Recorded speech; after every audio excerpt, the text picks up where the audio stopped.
And that brings us to In Focus tonight, and we are focusing on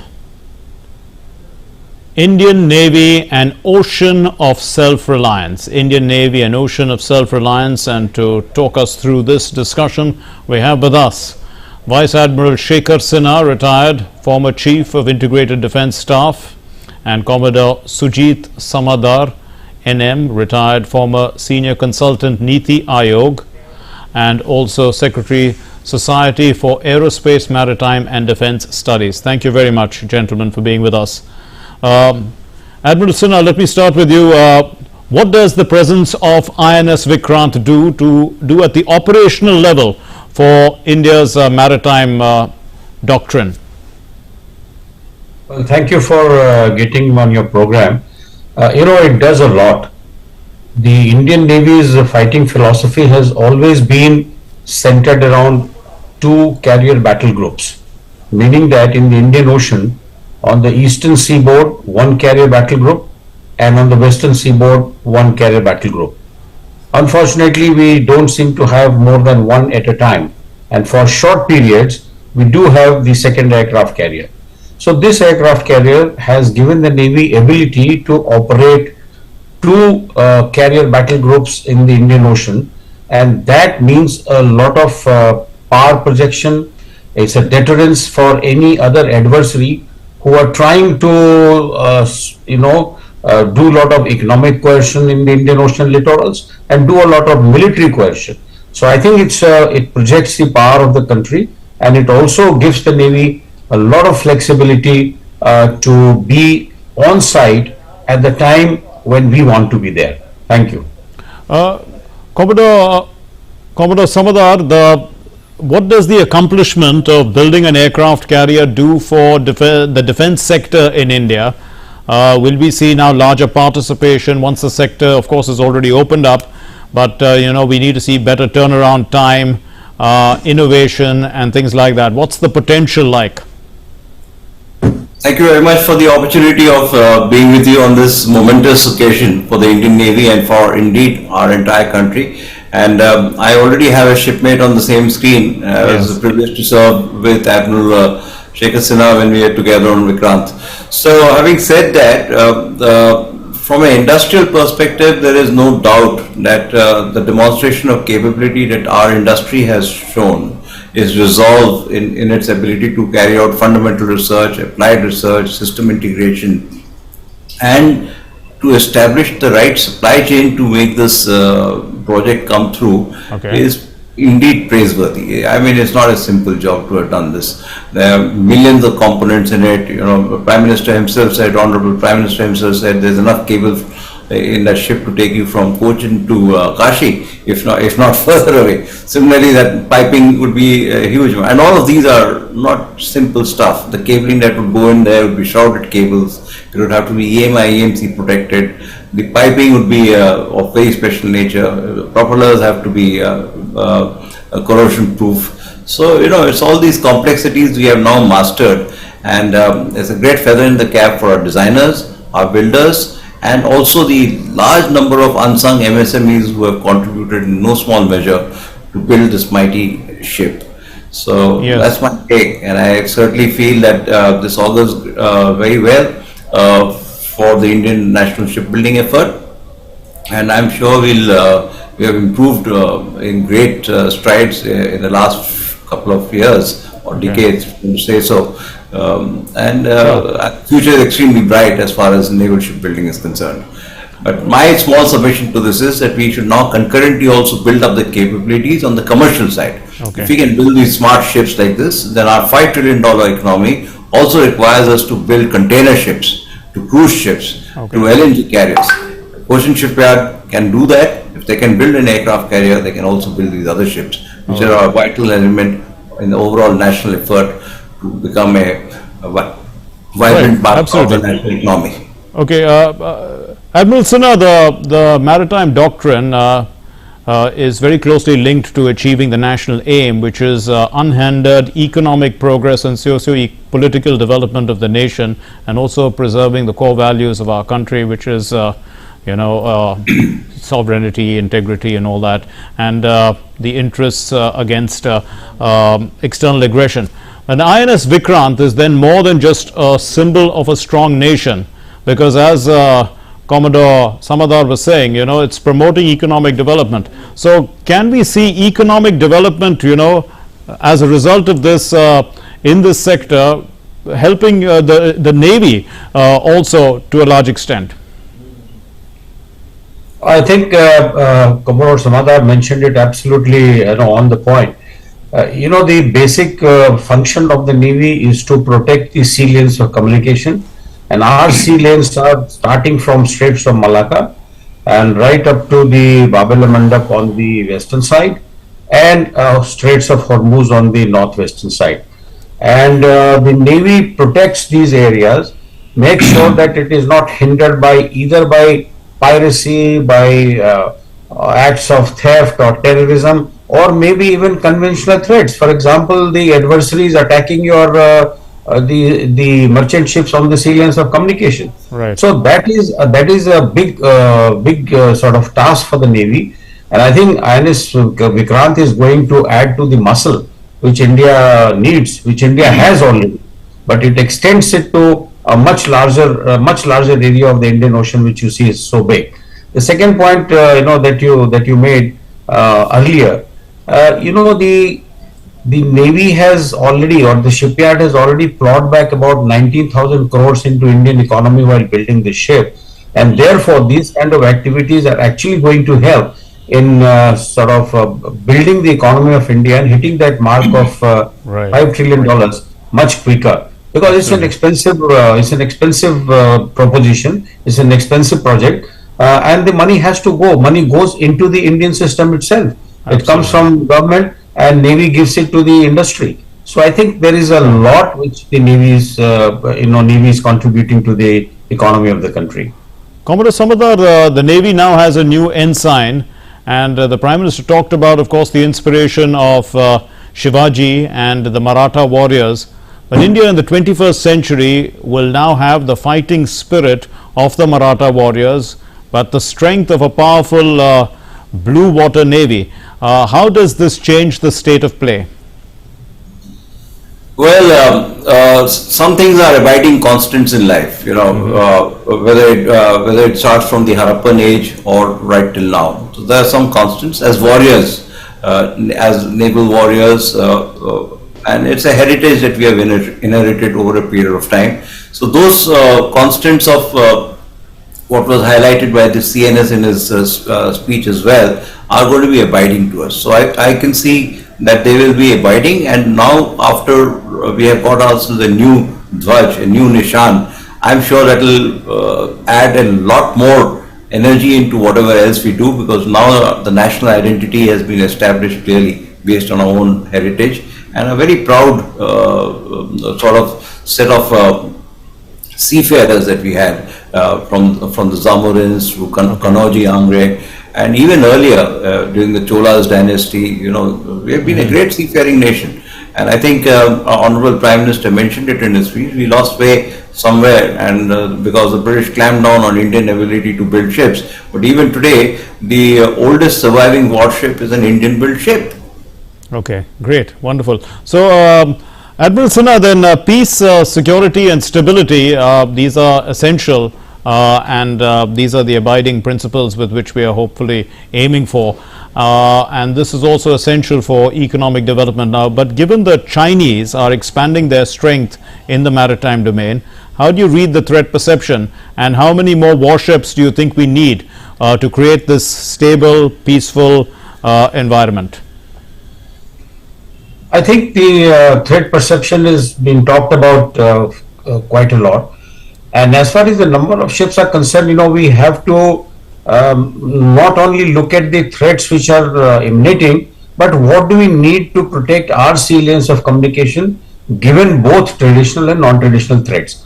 And therefore, we don't have to match from ship to ship and ship to submarine, but we have to see what forces do we require to counter the vulnerability of the adversary. For example, if the Chinese are fanning out into the Indian Ocean, they are coming quite far off from their own basic.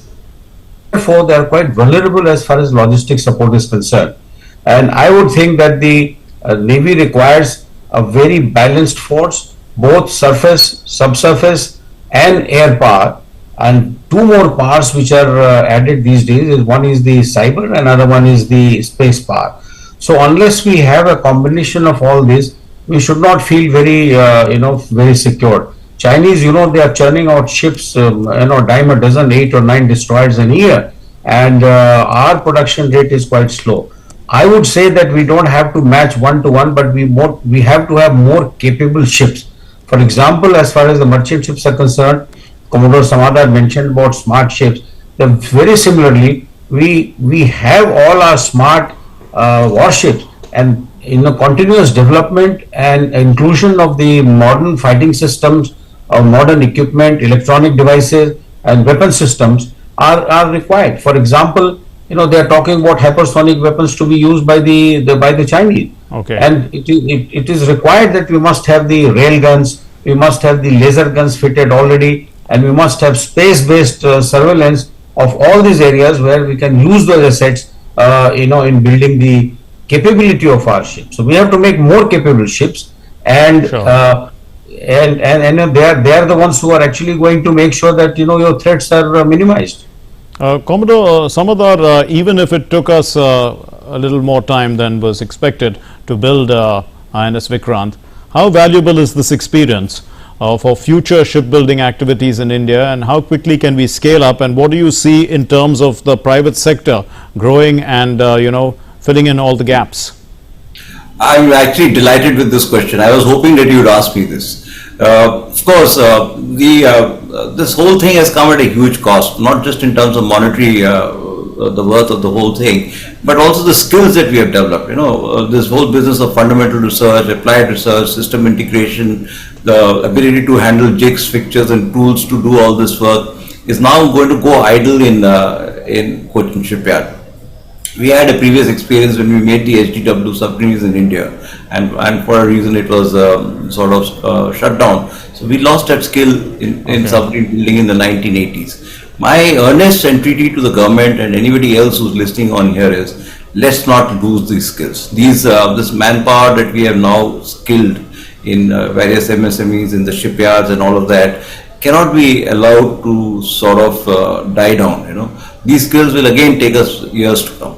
So my earnest appeal would be, and I have stuck my neck out and said so, that India's requirements of 2 carriers is a very small number. We are actually looking at 5 more carriers. So we need to have 3 more carriers, and the Honorable Prime Minister has already named the 6 follow-ons of Virat. He already named them, Vishesh, etc., that he mentioned in his speech. Okay. So let's take a cue from that, and I think the Navy should go full ahead and just order more of the Vikrants rather than endlessly debate on what the next aircraft carrier should be, etc. So my simple suggestion would be, let's order 3 more of the Vikrant class, retain the skills, develop the supply chain, get the size and scale for Indian industry to become proactive on this, and who knows, one day we might be an aircraft carrier exporting country.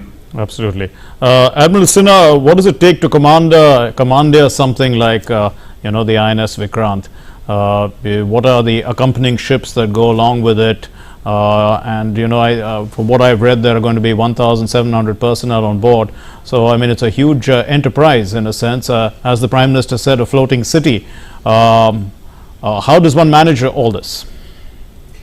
Well, because the ship is so big and it has got 14, 15 decks and so many people, and there are so many systems. Every system has to be maintained.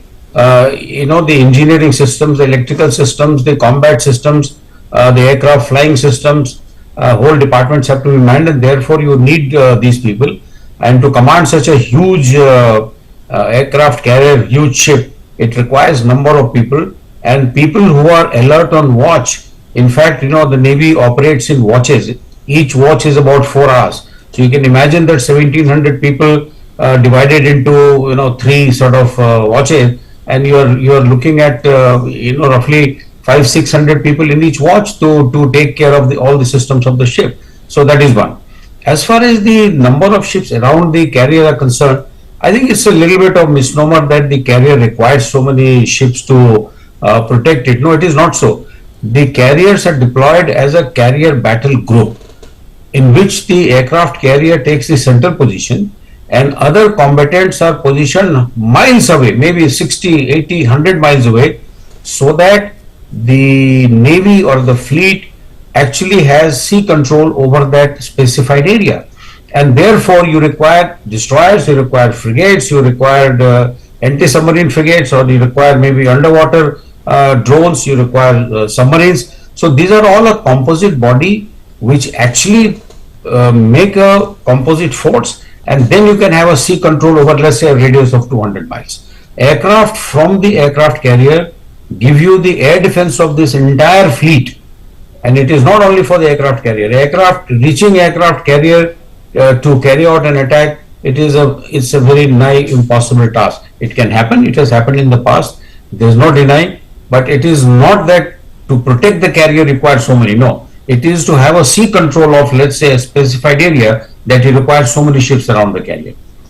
Okay, Commodore Samaddar, I mean, you did talk about all the skills that have been developed, but of course there's maintenance of the vessel itself. That's going to be creating jobs, and also, I mean, shipbuilding, because we have this success, we're going to see more. That's going to create jobs. Then there's going to be ship breaking, recycling. What do you key? I mean, are there lots of business opportunities here that perhaps people who with money hoping to invest and have can develop the skills can enter this market? Absolutely, and I think we are sitting on a great moment in history. As our trade is growing, demand for Indian products have already gained worldwide acceptance, not only for commodities and minerals, which used to be a standard sort of things, and some of the things would be air freighted, but increasingly we are finding machinery exports also going out from India. And cars, don't forget cars. We export a hell of a lot of cars. I forget how much it is, but it's close to 500,000 cars a year. But we don't make a car carrier. Surely, that's an expense head for car carriers. And as I said, the lessons that we have learned from the aircraft carrier project can be quite, possibly adopted to making these high-tech ships, LNG carriers, car carriers, container ships, and so on and so forth. Because the system integration skill exists, so instead of integrating weapons, you are going to integrate other systems into it. That's one. The second part of it, of course, is the skills part, and I want to re-emphasize that. It takes years and years to develop skills, and it takes only a few months to lose it. So I want to make sure that the skills that our country has invested in remain with us, and they don't get frittered away somewhere here and there. So we must make sure that those skills are retained. And industry needs scale size to make those investment decisions. If you want to make engines, nobody's going to set up a factory to make 8 engines. But if I have visibility that we're going to need 30 engines every year, then there is a very good business case to set those engines up. So some hand-holding between the warship building exercise and the commercial shipbuilding exercise needs an integrated approach. And at one stage we had suggested that just as we had a 30-year submarine building program, there is now need for a 30-year shipbuilding plan, which brings in the synergies between what we have in the Navy, what we have in the industry, and what we have in the merchant marine. That will also help create a continuous revenue stream of jobs from repairs, refits, upgrades that will happen, not only for Indian built ships, but also, if I may say so, be a source for repair and refit of foreign ships as per the new IMO guidelines. So there's plenty of work to be done. Absolutely, plenty of opportunities. Absolutely, plenty of opportunities. Thank you very much, Vice Admiral Shekhar Sinha, former Chief of Integrated Defence Staff, and Commodore Sujeet Samaddar, former Senior Consultant NITI AAYOG and Secretary Society for Aerospace and Maritime and Defence Studies. Thank you very much for talking to us about the opportunities, about this sector, because the maritime history has been made today, made in India history.